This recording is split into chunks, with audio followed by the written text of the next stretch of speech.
Hi everyone, welcome back to my YouTube channel. Today's lesson on expressing gratitude and politeness in Chinese. Let's start to some essential phrases. You would need to say thank you and respond to gratitude.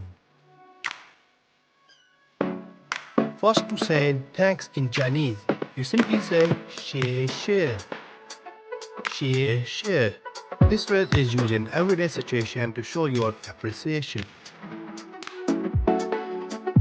For a formal way to say thank you, then use 谢谢你, 谢谢你, which translates thank you with an very personal touch. For example, you might say 谢谢你, thank you for helping me alone. When someone thanks you and you want to respond, you can say 不客气.